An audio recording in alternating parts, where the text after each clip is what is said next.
जय हिंद सभी पेंशनर बंधु।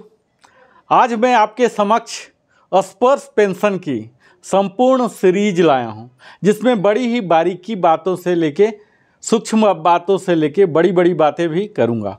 तो यह एक श्रृंखला है जिसमें छोटी छोटी बातें सारी कवर की जाएगी। हमारे कमेंट सेक्शन में सारे पेंशनर सवाल करते थे, अपने संदेह को दूर करना चाहते थे, तो हमने सोचा कि एक श्रृंखला ही बना लें और जिसमें सभी बातों को कवर कर लिया जाए।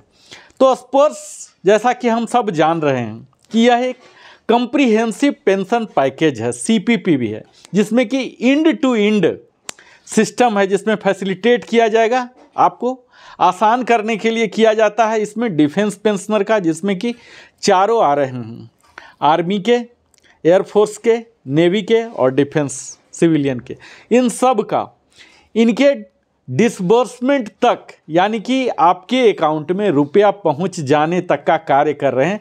और इससे पहले का जो कार्य है पेंशन सैंक्शन करना, ये सैंक्शन कर रहे हैं, डिसबर्स कर रहे हैं और क्रेडिट भी कर रहे हैं, यानी कि वन सॉल्यूशन है, 1 to 1 है। यह हम सब जान रहे हैं कि उनके दावा जो है कि यह एक right pension at right time है, उनका टैगलाइन स्पर्श पेंशन का। लेकिन ये कितना सही है, कितना ये प्रासंगिक आज रह गया है, यह तो सवाल के घेरे में है। ऐसा दावा प्रस्तुत किया जाता स्पर्श टीम के द्वारा कि यह सिक्योर है, रिलायबल डिजिटल प्लेटफॉर्म है, जिसमें कि सारे पेंशन से रिलेटेड एक्टिविटीज़ कवर होते हैं। तो इसे तो मानने में हमें कोई एतराज़ नहीं है। लेकिन हमारे लिटरेसी जो है, हमारे अधिकतम पेंशनर के जो बुजुर्ग हो गए हैं, सीनियर सिटीजन हैं, सुपर सीनियर सिटीजन हैं, फैमिली पेंशनर हैं, उनके डिजिटल इतना लिटरेसी नहीं है और स्पर्श सिस्टम भी आज इतना प्रूफ नहीं हो चुका है, एरर प्रूफ नहीं है, आए दिन क्रैश हो जाते हैं, पीसीडीए के साइट कई महीनों से चल नहीं रहे हैं।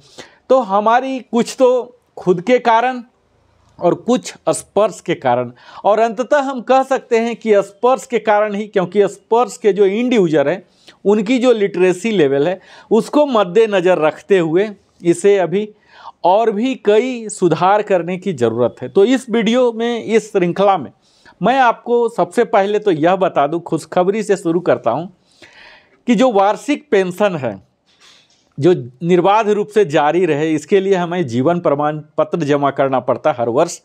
इसकी तिथि बढ़ा दी गई है और यह जनवरी 2024 तक कर दिया गया है, जो कि नवंबर तक था। अर्थात आप कह सकते हैं कि 3 महीने की बढ़ोतरी हो गई है। आप टोटल 2 महीने की बढ़ोतरी कह सकते हैं, जो कि 30 नवंबर तक आपको जमा करना होता था। अब इसे आप 31 जनवरी तक जमा कर सकते हैं, यानी कि आज तक भी आपने जमा नहीं किया तो घबराने की बात नहीं, आपके पास अभी भी समय है, आप 31 जनवरी तक भी जमा कर दें। यानी कि आपका जनवरी का पेंशन तो हर हाल में आएगा, फरवरी का पेंशन नहीं आएगा अगर आपने 31 जनवरी तक जमा नहीं किया। तो यह तो खुशखबरी की बात है। अब आपको मैं बताऊं, तथ्य से अवगत कराऊं कि अभी तक पेंशन, डिफेंस पेंशनर जो माइग्रेट होने हैं, लगभग 33 लाख से 35 लाख तक कयास लगाया जा रहा है कि इतने पेंशनर हैं, उसका चरणबद्ध तरीके से माइग्रेशन हो जाएगा। अभी तक जो तथ्य वेबसाइट पर दर्शाए जा रहे हैं, इसमें 30,08,000 करीब माइग्रेशन हो चुके हैं, जिसमें भारतीय सेना के 22 लाख हैं, करीब 21,87,420 का डाटा दर्शाया जा रहा है, जहाँ की भारतीय वायुसेना का 2 लाख के करीब है, जो कि 2,02,980 है, और नेवी के करीब 1 लाख है, जिसमें कि 98,425 दिखाया जा रहा। और डिफेंस सिविलियन जो हमारे डिफेंस के तीनों विंग को सपोर्ट किया करते हैं अलग अलग तरीक़ों से, इनकी माइग्रेशन की संख्या लगभग 5.25 लाख, आप कह सकते हैं 5,21,525 दिखाया जा रहा है। तो यह तो तथ्य है। अब मैं इस श्रृंखला के जरिए तमाम बातों से आपको अवगत कराने जा रहा हूं और हमारा प्रयास होगा कि हमारे पेंशनर बंधु भुक्तभोगी न बने, क्योंकि आज का समय सिर्फ जानकारी रखना ही नहीं, उसे लागू भी करना है, अमल में भी लाना है, और इसी दिशा में मैं निरंतर प्रयास करते रहा हूँ। आगे की जानकारी आपको मैं बताऊं, पूरा विषय सूची इस श्रृंखला की बताऊं, उससे पहले मैं विनम्र निवेदन आप सबों से करता हूं कि अगर आप मेरे चैनल में पहली बार आए हैं या देखा करते हैं और अभी तक सब्सक्राइब नहीं किया है तो अवश्य ही सब्सक्राइब करें। सब्सक्राइब करने से न कि मेरा भला होगा, आपका भी भला होगा, क्योंकि हमारे भलाई में ही आपका भलाई भी शामिल है। जब हमारा चैनल ग्रो करेगा तो हम बड़ी सी बड़ी स्किलफुल टीम लगा सकते हैं, एडिटिंग में लगा सकते हैं, उन तथ्यों के रिसर्च पर लगा सकते हैं। तो आप अवश्य ही सब्सक्राइब करें। कई लोग देखते हैं, मैं देखता हूं हमारे चैनल में हजारों की संख्या में व्यूअर्स हैं, लेकिन सब्सक्राइबर्स की संख्या बड़ी ही कम है, जो कि हमें थोड़ा सा हतोत्साहित करता है। तो हमारे भी मोटिवेशन को ध्यान में रखते हुए आप अवश्य ही सब्सक्राइब करें, अपने मित्रों संबंधी के साथ साझा करें, आपको बेहतर लगता है तो लाइक करें और बेल आइकन तो अवश्य ही पुश करें। और जब आप सब्सक्राइब करेंगे तो आपको भी यूट्यूब अधिकार देता है कि आप कमेंट सेक्शन में यूज कर सकते हैं, लिख सकते हैं, पूछ सकते हैं, बता सकते हैं। तो आप भी एम्पावर्ड होते हैं जब सब्सक्राइब करते हैं। अब मैं आपको सीधे ही विषय वस्तु पर ला रहा हूं कि इस श्रृंखला में मैं किन किन विषय वस्तुओं पर बात करूंगा।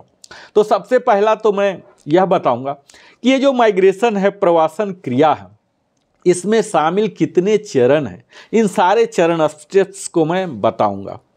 अब आपको क्या क्या करना है अगर आपका माइग्रेशन हो गया है तो। माइग्रेशन होने का पहला चरण होता है एसएमएस आना। अगर एसएमएस आया है तो क्या करना है, एसएमएस नहीं आया है तो क्या करना है, फिर अगर यूजर आईडी या पासवर्ड आया है तो क्या करना है, नहीं आया है तो क्या करना है, फिर पासवर्ड रीसेट करना है तो कैसे रीसेट करना है, और कई तरह की आपकी अनिवार्य डॉक्यूमेंट सबमिट करना है, डिक्लेरेशन करना है, यानी कि मैंडेटरी डिक्लेरेशन करना है। ये आप कैसे करेंगे, आपको टैक्स अगर बचाना है उसके लिए क्या करना है, आपको टैक्स लगा है या कितना पेंशन मिला है, ये सब की जानकारी, यानी कि आपके जो पीपीओ हैं उसे कैसे डाउनलोड कर सकते हैं, कोरिजेंडम पीपीओ अगर इशू हुआ है तो वो कहाँ मिलेंगे, पेंशन स्लिप जो हर महीना मिलता है वो कहाँ मिलेगा, फॉर्म 16 कहाँ मिलेगा, इस तरह की तमाम जानकारी भी हम आपको देने जा रहे हैं। इसके साथ ही आपके जो प्रोफाइल हैं जिसमें कि सारी आपकी पर्सनल डाटा हैं, सर्विस के डाटा हैं, आपके फैमिली के डाटा हैं, बैंक डिटेल्स हैं, ये क्या क्या है, कैसे देखेंगे, अगर कुछ गलतियां हैं तो किस तरह से चेंज करेंगे, इसके लिए क्या क्या डॉक्यूमेंट अपलोड करने पड़ सकते हैं, तो ये सब तमाम जानकारी आपको हम देंगे। फिर अगर आपने अपडेट किया लेकिन नहीं हो रहा तो इसके लिए क्या रिड्रेसल मैकेनिज्म है, क्या ग्रेवियंसेस है, क्या कंप्लेन मैकेनिज्म है, क्या इसका एपेलेट अथॉरिटी है, ये सब की भी बात करेंगे। अगर आप सर्विस सेंटर में जाते हैं, कहाँ जाना है, कैसे ढूंढना है, फिर वहाँ जाने पर आपको कौन कौन सी सुविधाएं मिलेगी, वेबसाइट में कौन कौन सी सुविधाएं हैं, ये सब आपको हम बताएंगे। आपको आधार नंबर अपडेट करना है, मोबाइल नंबर अपडेट करना है तो कैसे अपडेट करेंगे।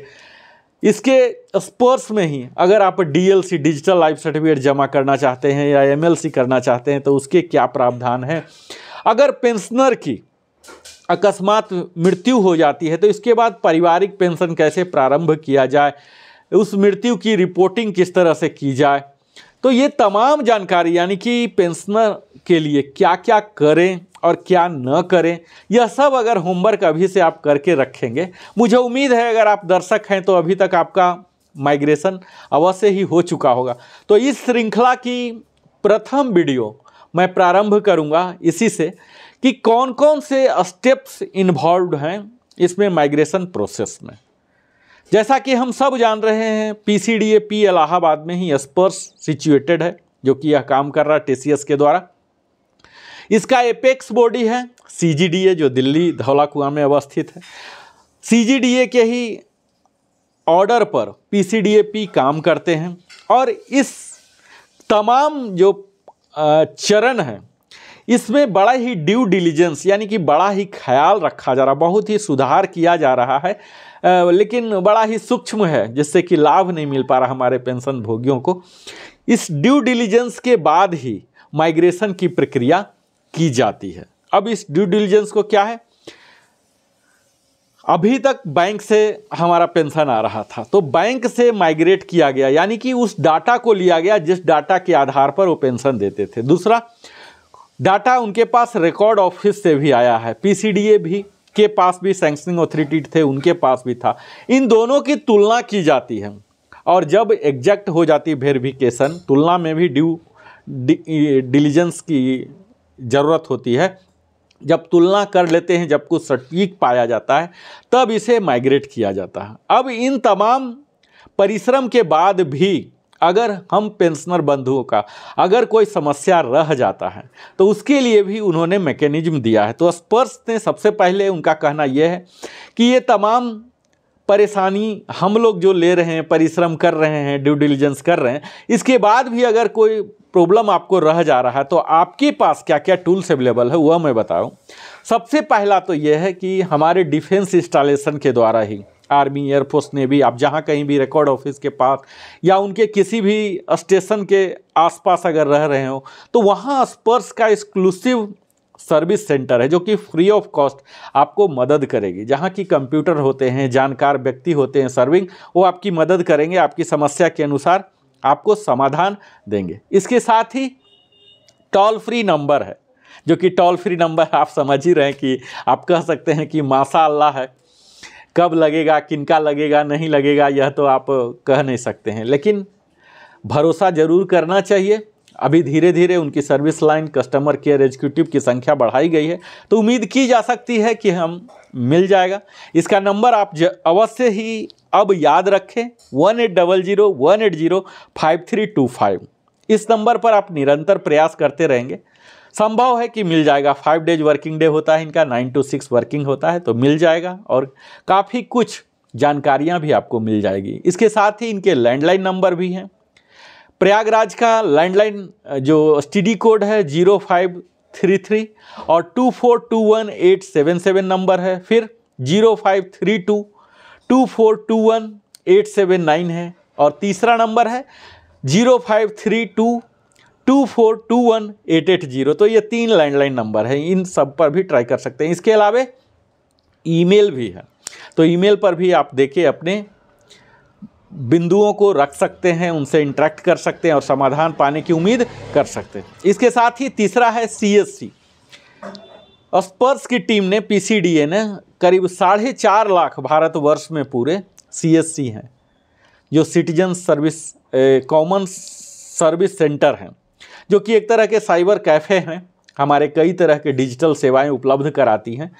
और डिफेंस पेंशनर के लिए यह सेवा शुल्क नहीं लेंगे, क्योंकि यह सेवा शुल्क जो चार्ज करेंगे ये सीधे सीजीडीए पे करेगा। यानी कि हमें उनके पास जाना है, वो सफिशिएंट और उन्हें ट्रेनिंग दिया गया है एमओयू के तहत। ट्रेनिंग के तहत आपकी लगभग सारी समस्याओं का निदान वो करने में सक्षम है। तो आप सीएससी भी अप्रोच कर सकते हैं। सीएससी आपके घर के पास आसपास कहाँ है, तो वेबसाइट में जाके आप देख सकते हैं। वेबसाइट आप जान ही रहे होंगे अभी तक कि इसका जो स्पर्श का वेबसाइट है https://spurs.defensepensioner.gov.in। तो इस साइट में जाके आप उनके सीएससी का पता कर सकते हैं, सर्च कर सकते हैं कि आपके निवास से नज़दीक कहाँ है। कहने को बहुत कुछ है, पर वीडियो बहुत बड़ा ना हो जाए, और आज श्रृंखला की शुरुआत है तो इस वीडियो को मैं छोटा ही रख रहा हूं और ये श्रृंखला हमारा जारी रहेगा। अगले वीडियो में हम फिर से आपसे बात करेंगे कि किस तरह से माइग्रेशन चेक किया जाए, आपका माइग्रेशन हुआ या नहीं सबसे पहला, और अगर हुआ तो उसके बाद यूजर आईडी पासवर्ड मिला या नहीं। तो फिर से मैं मिलता हूं, तब तक सभी फौजी बंधुओं को जय हिंद। और अगर अभी तक आपने सब्सक्राइब नहीं किया तो अवश्य ही सब्सक्राइब करें। मैं फिर से मिलता हूं। बहुत बहुत धन्यवाद हमारे साथ बने रहने के लिए।